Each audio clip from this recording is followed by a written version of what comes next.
this is the lecture number 10 for the chapter Limits and Derivative for the class 11th, and we have done up to question number 6 in the last lecture of exercise 13.2. In question number 7, you have to find the derivative of this, that is x minus a into x minus b का आपको derivative पता करना है. तो you can easily use the product rule. तो product rule था first function derivative of the second function plus second function derivative of the first function. Derivative यहां पर आप किसी का भी पहले पता कर सकते हैं. तो x माइनस ए, इसका डेरिवेटिव कितना होगा, x का डेरिवेटिव 1, b इज कांस्टेंट, इसका derivative 0, x minus B into X का डेरिवेटिव 1 और a का डेरिवेटिव 0. तो x minus A plus X minus B, तो x plus X 2x minus A minus B. So this is the derivative of the first part of question number 1. Question number 7. In second part of this question number 7, y is equal to ax square plus b का whole square. You have to find the derivative of this. So simply find the whole square, a square plus b square plus 2ab plus 2ab. Now find its derivative. तो इसका derivative हो गया a square derivative of x square plus derivative of b square plus 2ab derivative of x square. यहाँ पर B square constant है, यहाँ पर x square ए 2ab यहाँ पर एक स्केलर हो गए, और यहाँ पर ए स्क्वायर एक्स स्क्वायर में ए स्क्वायर स्केलर हो गया. तो एक्स स्क्वायर का डेरिवेटिव हमारे पास 2x होता है, बी स्क्वायर का कॉन्स्टेंट है क्योंकि it is constant, it's derivative is 0, और एक्स स्क्वायर का डेरिवेटिव 2x. तो 2a square X plus 4ab X is the derivative of A X square plus B का whole square. In the third part of this question, you have to use the simple quotient rule. The third part of this question number 7, y is equal to x minus a upon x minus b. तो simple यहाँ पर आपको quotient rule use करना है. तो square of the denominator होता है, you know it. Denominator derivative of the numerator होता है, that is x minus a minus numerator, फिर हम derivative करते हैं denominator का. So this is the quotient rule of this fraction. तो x minus B as it is. तो x minus A का डेरिवेटिव, x का डेरिवेटिव 1, a का डेरिवेटिव 0 कांस्टेंट है, x माइनस ए, x का डेरिवेटिव 1 और b कांस्टेंट है, इसका डेरिवेटिव 0, तो x माइनस बी का होल स्क्वायर. तो हमारे पास हो गया x minus B minus X minus A upon x minus B का whole square. So this is coming out to be x cancel हो जाएगा, तो a minus B upon x minus b का whole square is the derivative of question number 7, third part. Sit.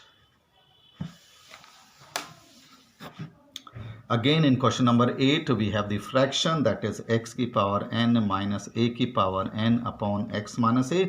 इसका derivative आपको पता करना है, तो simple quotient rule यहाँ पर आपको use करना पड़ेगा. It is x minus a का whole square, डिनोमिनेटर, पहले न्यूमरेटर का डेरिवेटिव होता है क्वोशंट रूल में, x की पावर n माइनस a की power n minus numerator and derivative of the denominator x minus a. तो करिए डेरिवेटिव x माइनस a. तो x की पावर n का डेरिवेटिव होता है n x की पावर n माइनस 1, और a की पावर n एक कांस्टेंट है क्योंकि इसमें x नहीं है. सिमिलरली हेयर x का डेरिवेटिव 1 और a का डेरिवेटिव 0, a यहाँ पर कांस्टेंट है, अपॉन x माइनस a का होल स्क्वायर. तो simplify as far as possible, n x की power n minus 1 minus x की पावर n माइनस a की power n upon x minus a का whole square. So this is the derivative of this x की power n minus a की power n upon x minus a by using the quotient rule.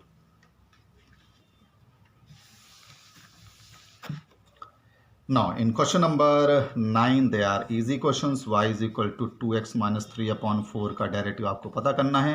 तो derivative कितना हो जाएगा इसका, 2 derivative of x minus derivative of 3 upon 4. 3 upon 4 एक constant है, इसका डेरिवेटिव 0 और x का डेरिवेटिव 1 होता है. तो 2x माइनस 3 अपॉन 4 का डेरिवेटिव 2.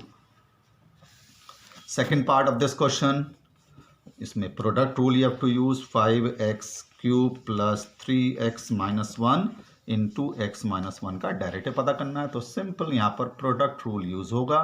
तो first function into derivative of the second function minus second function derivative of the first। यहाँ पर आप किसी का भी पहले डेरिवेटिव कर सकते हैं, प्रोडक्ट रूल में it doesn't matter.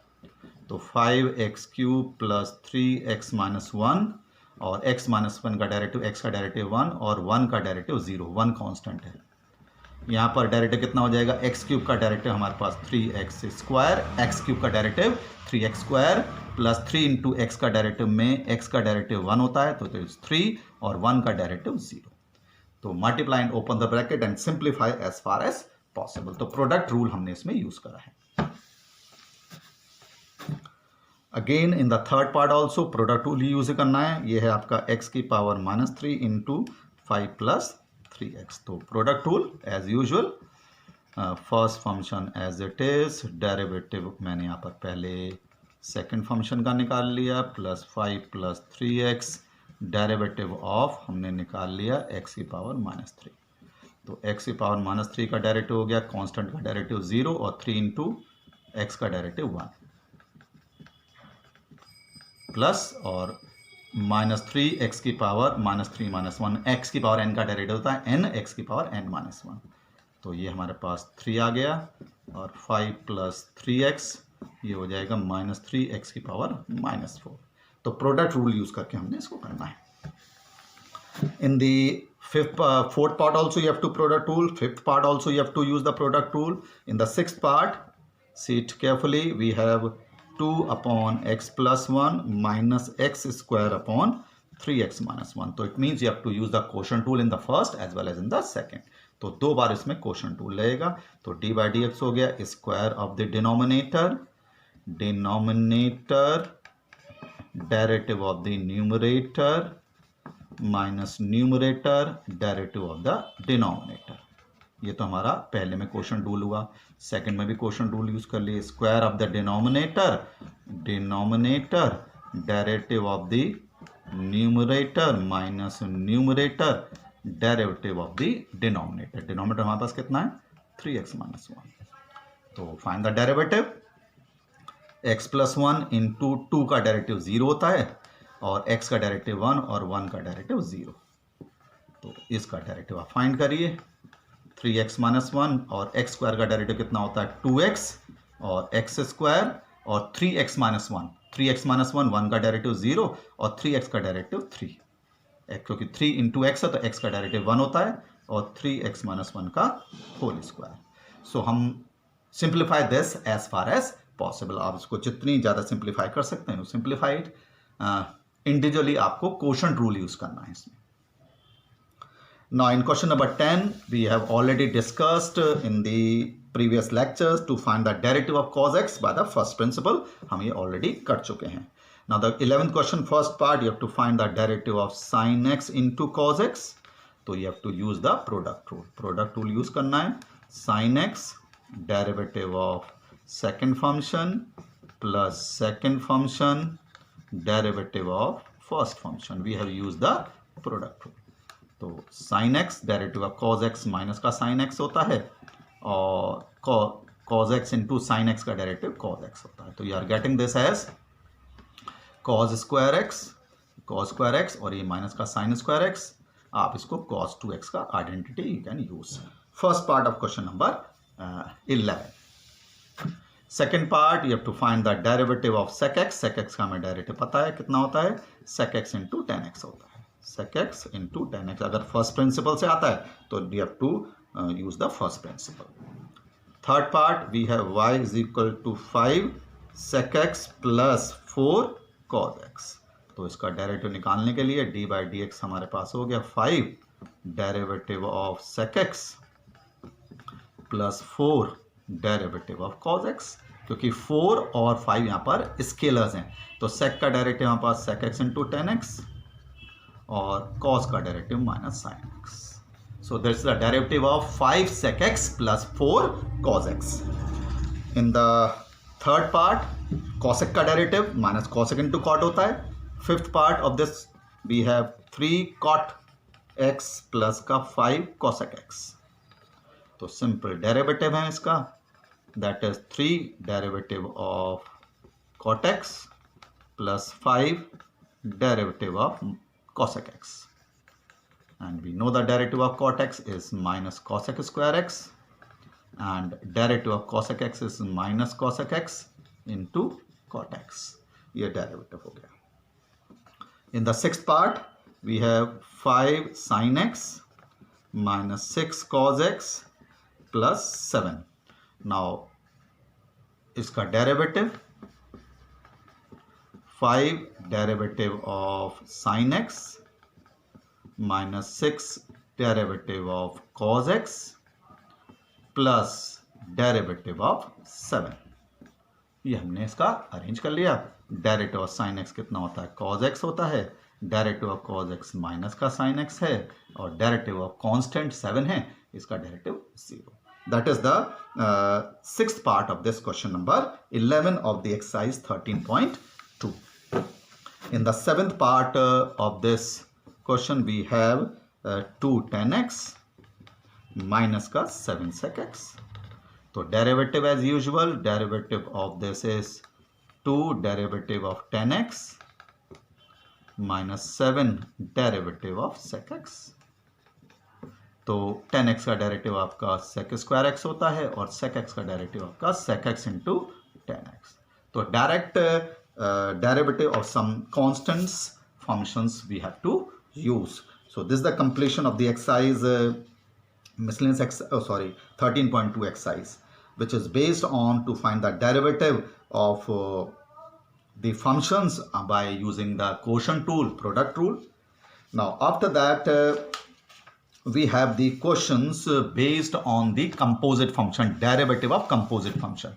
Now what is the derivative of composite function? We can find its derivative of composite function. Now what is composite function? Composite function is the function of a function. जैसे sin 3x is a function of sin and 3x and sin cube x.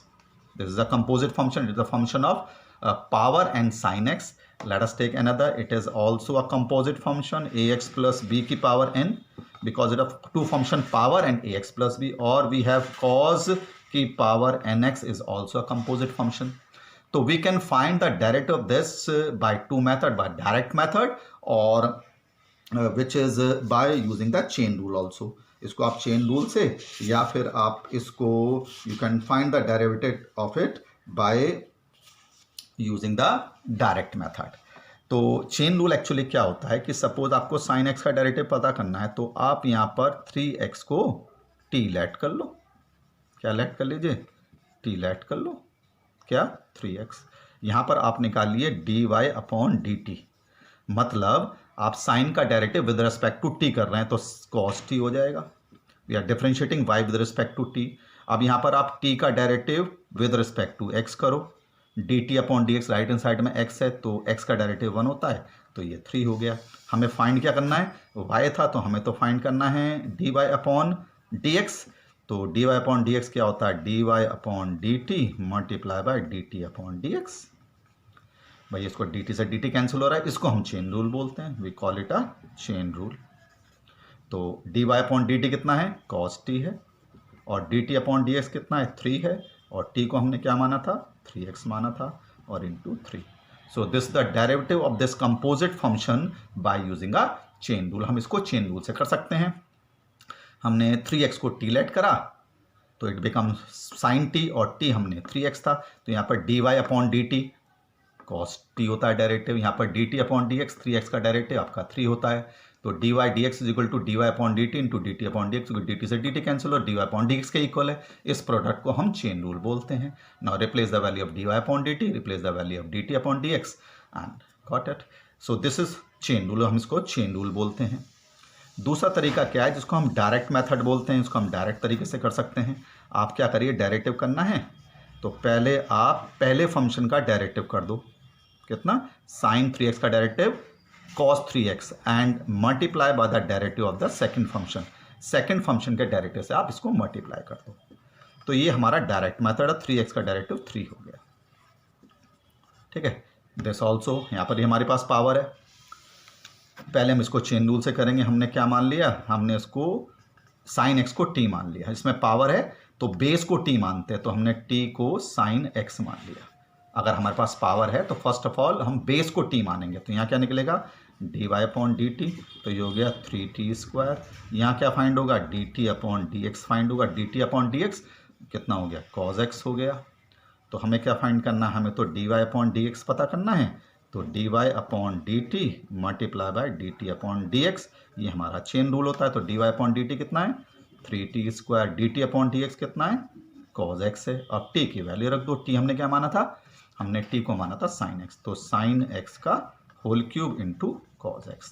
तो ये तो directive, और इसको sin x का whole cube को sin cube x लिख सकते हैं, it is square sin square x into cos x। ये तो हमने चेन रूल से डेरिवेटिव निकाला। Now we can find the derivative of this by using the direct method also.